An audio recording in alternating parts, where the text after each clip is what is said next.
it's not the pursuit of happiness, it's the happiness of the pursuit, right? It's that thing, and it's not like, the self-help, it's not the journey, it's the destination. It's not either the journey or the destination. It's who you become on the journey. Jimmy Carr was living an ordinary life with an ordinary job. Then he took a chance, walked away from security, and bet everything on comedy.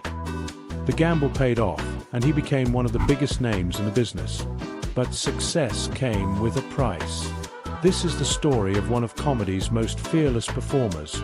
The rise, the risks, and the price of a punchline. Presented by Bernvolt and Rich York Media. Jimmy Carr, The Price of a Punchline.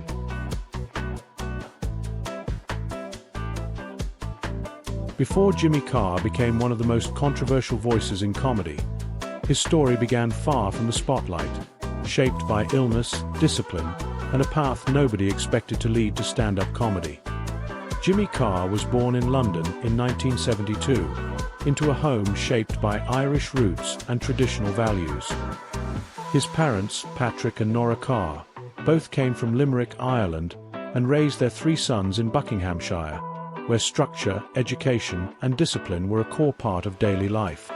Before any talk of success in comedy, Carr's earliest memory in life was shaped by something far more serious. As a toddler, he contracted meningitis, a life-threatening illness that left him fighting for survival at just 3 years old. He recovered, but the experience became one of the earliest defining moments of his life, not in a dramatic sense of public tragedy, but in the quiet reality of how fragile everything can be before his life has even properly begun. Growing up, Carr's household was stable and academically focused. His father worked as an accountant, and his mother was a homemaker, both emphasizing education and achievement. There was no entertainment industry in the background, no obvious path toward comedy, just a clear expectation of academic success and conventional stability. Carr followed that path closely.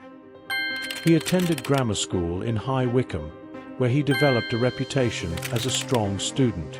Later, he went on to study at Cambridge University, one of the most academically demanding environments in the UK, graduating with first-class honours in social and political sciences.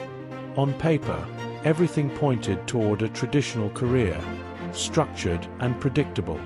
Underneath that surface, something else was forming.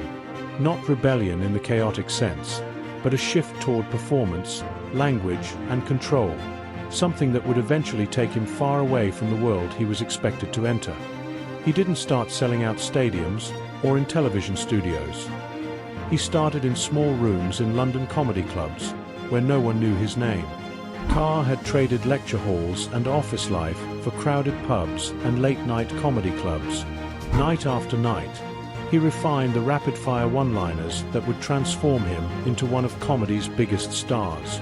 In Part 2, we'll follow Jimmy's journey from open mic nights to sold-out theaters, television fame, and the rise of one of comedy's most ruthless roast masters.